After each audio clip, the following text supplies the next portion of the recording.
Ladies and gentlemen, this is Gail Morgan welcoming you to the Libertarian Counterpoint's Knuckleheads of Liberty podcast.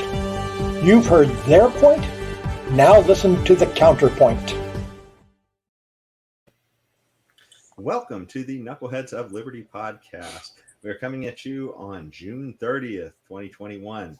We've managed to get through almost a half a year of Biden, although I'm wondering how much freer or if we're still maintaining our liberty very well.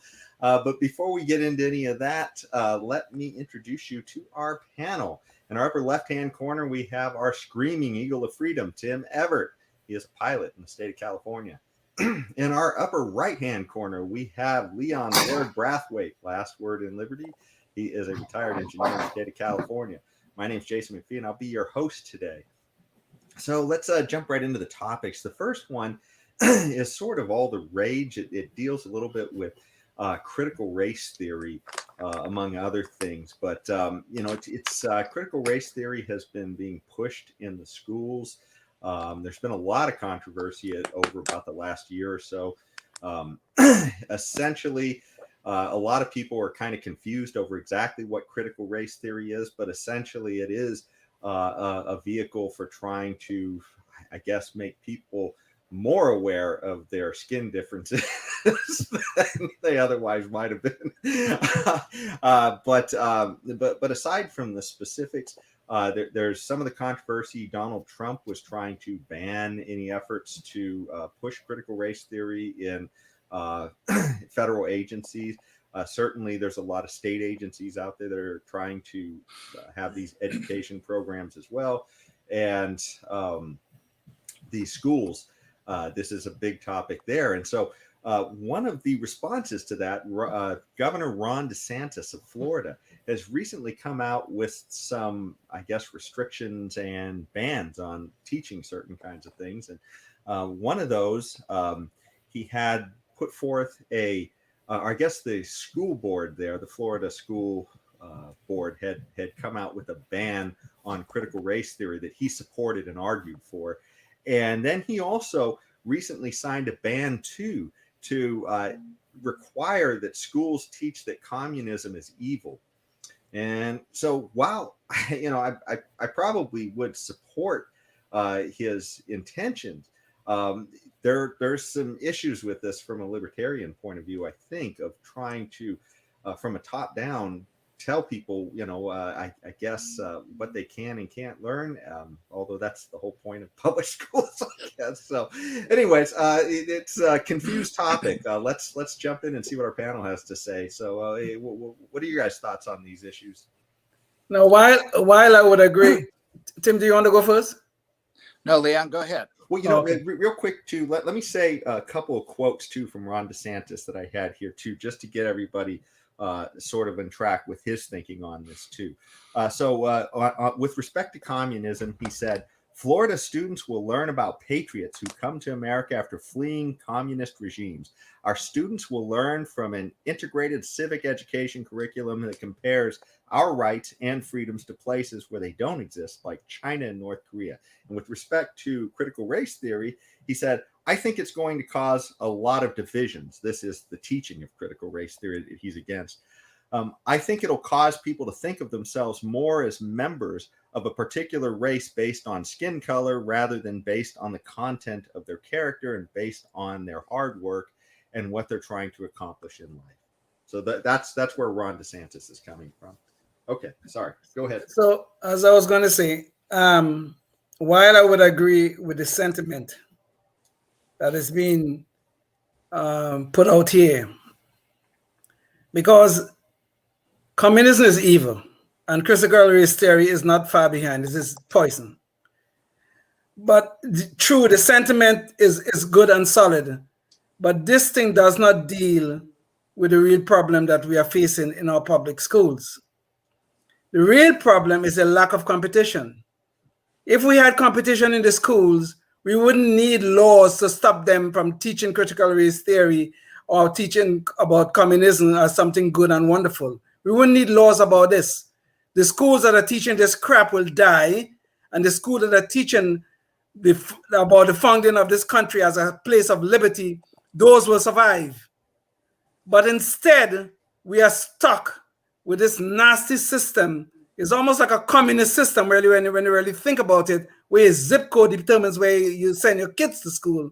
We are stuck with this.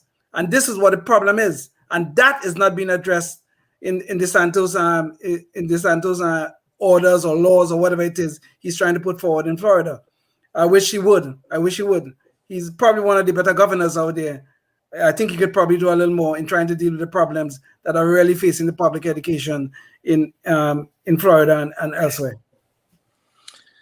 Yeah, Leon's 100% right, and I agree with him 100%.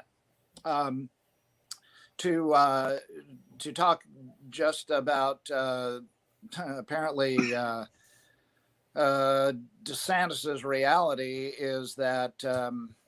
And maybe he's got ideas to make it easier for private schools to flourish in Florida. I don't know, but just if you're stuck, for example, just to play devil's advocate, if you're stuck with the public school system, then I can see, number one, banning critical race theory. That's just nonsense. First off, and secondly, it's an advanced subject. The economics of communism and that as a social order. So I would assume it would just be for high school and above. And while I would support teaching all systems and the differences and the pros and the cons, although the only pros for communism are pros for the people at the top in power. Yes. Everybody else gets screwed essentially. So if they just taught communism, they don't have to teach how it's good or if it's good, bad, or indifferent. They just need to teach it and let the chips fall where they lie. Because anybody with an ounce of sense is going to determine that it's a bad system. And so anyway, yeah. I'm in favor of teaching it, but I'm not in favor of having some particular slant or other necessarily. I'm just, that's all I can say about that. So again, playing devil's advocate, if you're stuck with the public school system, you have no alternative and you're working on an alternative, hopefully, then I can see where he would come up with these two ideas, but not the full blown teach communism is bad. I mean, you don't have to do that. Just teach it. Everyone can tell it's bad. Well, Timmy and I can see a point, and I agree. We are stuck with the public school, so yes, maybe it is the best thing to ban the teaching of communism or to ban the teaching of critical race theory and all these other things, because we are stuck with the public school. The unfortunate thing is that people within the public school who are doing the teaching who are a bunch of Marxists themselves, who believe in this kind of stuff, who's poisoning the minds of our children. And there's no other alternative out there for us right now, for people who need the public schools. I mean, I don't right now. Pretty soon I will through my grandson, but there are a lot of parents who are stuck. Well, this is right. The problem. Well, with the public schools is that, when you have government schools and all of the teachers are employees of the government, then there's an incentive for them to believe, those teachers, that government's not such a bad thing. I mean, exactly. All, their employer. Exactly. And so there's more of an incentive for them to be favorable when they discuss government solutions to problems with kids instead of market-oriented solutions to problems with kids. And this is quite frankly, I think, where Republicans often fall short of libertarians in their talking points and in their theory. Is a lot of times they see the bad things that are happening on the left. They see the left trying to cram down people's throats through schools or other places these crazy central command ideas of edicts of how you're supposed to live your life, or how they're going to take from you and reach into your pocket to do whatever they want with those funds of yours. But in just seeing those things, they often think that, well, we can counteract that with better policy of our own. It's like, if we can just get a hold of that ring of power, we'll show them. And the real trick is you got to destroy that ring of power. You got to, like they tried to do in Tolkien and The Hobbit. The solution is to throw that into the fires and let it go. And, let's let liberty reign here. And like you said, Leon, have school choice. Because in the end, the best ideas should win out under competition. That's where libertarians are not so afraid of letting people be free, where conservatives, I think they fall short and they think, we've just got to teach kids about this, and the other, and then everything will be good. Yes. Yeah. Central planning is slavery. Because slavery is central planning. Yes. What's more centrally planned than the slave owner that tells everybody what they have to do and how they have to live and whatever. So, one side, well, I'm going to be a good slave owner. I'm going to take good care of my slaves. I'm going to, house them in decent housing, and I'm going to give them jobs and not work them too hard and not whip them too much and so on. I'm not like that evil Republican slave owner over there that's going to, take everything from the slaves and not give anything back, puts them in poor housing and whips them off. Then I'm not going to do that. I'll be a good slave owner. Okay, you're still a slave owner, you central planning. Oops. Almost said something bad. I can tell. I caught myself, unlike some people we know. Are you throwing words, Tim? Are you throwing words? Yeah. So, I'll call him a central planning moron, or hypocrite, because that's what they are. And so all these people that want all this, oh my God, can't have private schools. Oh no, there's not enough central planning going on there. They are slave owners, okay? They are for slavery. They are for forcing people by zip code to go and listen to somebody spout off whatever the currently mandated spouting points are. Okay, and that's it. Okay, has it got anything to do with truth? No, not necessarily. And does it have anything to do with liberty? Definitely not, because this all comes from the top. Indeed. Well, speaking of things coming from the top, California is doing some kind of odd things.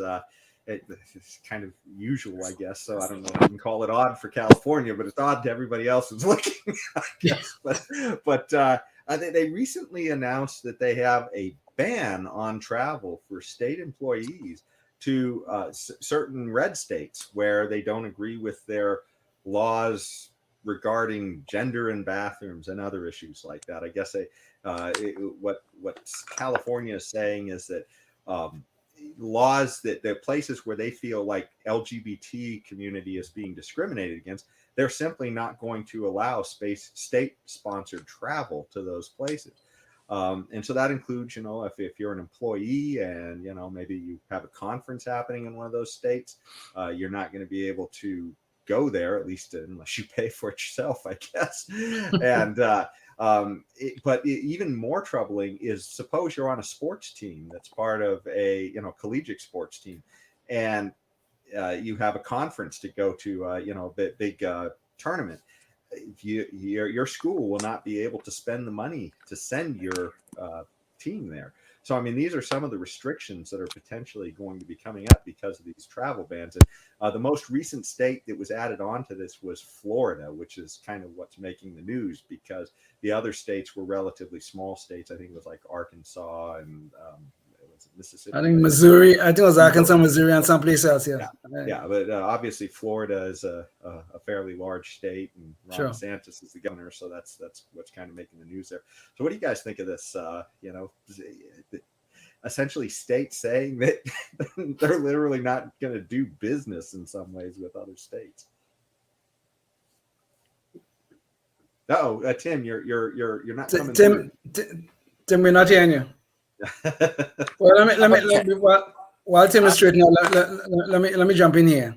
Yeah, jump in, Leon. Okay, well, I have no problem with someone choosing to be a transgender person. Okay, and this law is mostly directed at the transgender issue. I have no problem with that. But what I have a problem with is where the government is now forcing us to accept things and that are not scientifically based. Okay, you want to be transgender? Fine. I have no problem with you. But don't tell me I have to accept it. And the government should not force me to accept that either. So take, for instance, like women's sports. Now, they're in the process of ruining women's sports over this transgender issue because they have biological males competing in female sports. Now, remember, a male is taller, faster, and stronger. So, of course, they have some kind of physiological advantage. So these laws, and California is really going off the rails on this, these laws are just plain ridiculous because they are forcing us to accept things that we know are physiologically and scientifically wrong. That we must accept transgenders, a transgender woman who was previously a man, we must accept that without objection. Otherwise, we are some kind of transphobic or whatever else is going on. We have had one case, for instance, talking about these laws, where they put a transgender woman in the female prison. And what happened? What do you think happened? He or she or whatever the hell he is, started to rape a couple of people within the female population. This is what is going to happen. We're going to have more of these things as long as. Oh, it looks like Leon froze there. Okay. Governments contesting scientifically. There we go. All right, Tim, go ahead. I'm sorry. Yep, that's all right. You froze. Well, you froze up a little bit there, but I think a little bit after you were talking about essentially men identifying as women going into prisons and raping everybody. Yes. Yeah. Right when you were given your last word, you got cut off there. Yeah. Damn. The censors are after me already. Well, Google is located in California, aren't they? Or are they?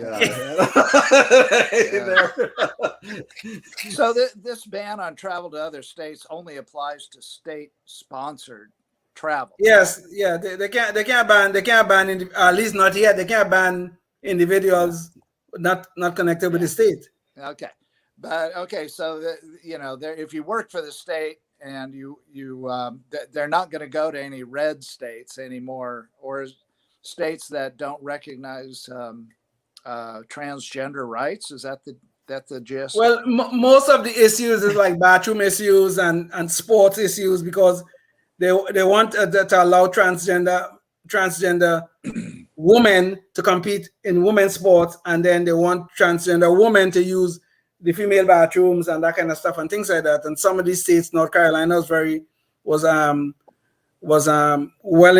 the news quite a lot over their bathroom policies where they only wanted people at birth, where their birth to determine what bathroom they go to and that kind of stuff. So they have been making a big stink about that. Okay, so I'm looking for an angle where it's going to save taxpayer money. So they can't go to these states. Okay, well, stay home then and don't go anywhere. Don't go to the conference of governors in North Carolina, don't even go. So don't send anybody from California at taxpayer expense, and just don't go. Stay home. Okay. We save some money. I'm looking for the silver lining in this issue. Contain the insanity, in other words. Yeah. Any way that you can hobble government, I'm for it. And if government wants to hobble itself, it's even better. That's a good insight, Tim. Really, Tim, you really got me on that one, bro. You really did. That's good. That's real good. I don't know. I just thinking of the good things. But like I say, I'm bipolar, and today apparently I'm on a high here. I'm manic right now. The crazy thing with all of this, though, is whether or not you're on one side of this issue or the other, the bottom line is, why can't we just let the market decide this? I mean, Why do we need an edict to tell a business owner what kind of bathrooms he has to have, right? Sure. I mean, I don't understand. I mean, if a business thinks that they have a customer base that is, you're going to have trouble if they don't have this type of facility, then they're going to have it. I don't understand why people want to force this on everybody, I think what you're saying, Jason, is why is it that these ideas that are so fantastic, so wonderful, that they have to be mandated? Exactly. It's the point of a gun. Absolutely incredible ideas, and on their own face, their own attributes, they are easily judged wonderful. So why do they have to be mandated? That's a good question. Yes, very good question. I think yes, that's true. That's true. Well, speaking of good questions, I've got a visual to show for this next story, and the question I have here is, why is it that? Gosh, I'm trying to.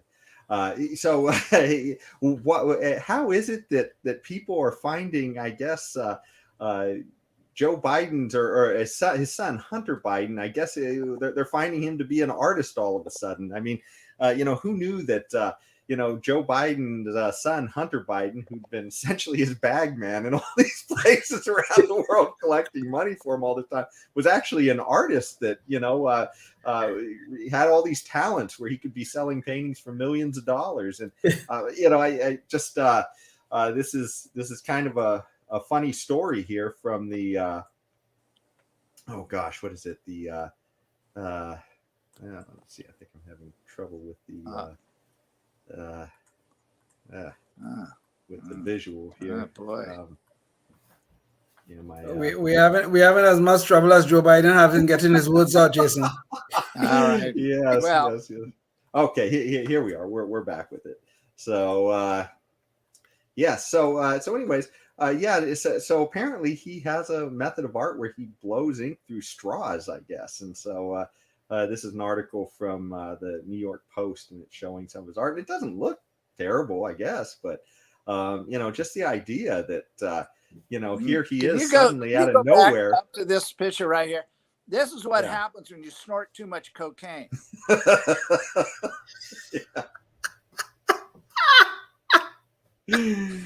Everything's done with a straw. Exactly. But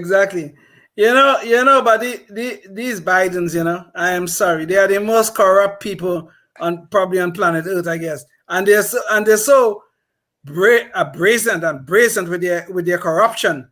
They're like they don't even care what we think about it. Okay, all of a sudden Hunter Biden, and the Clintons too. You're right.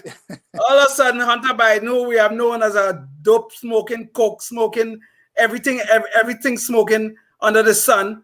And that guy have some real moral problems, obviously. All of a sudden now he's this wonderful artist.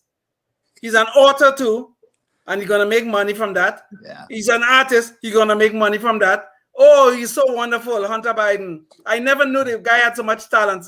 I thought he could only smoke dope, but I guess I was wrong. So I apologize to him.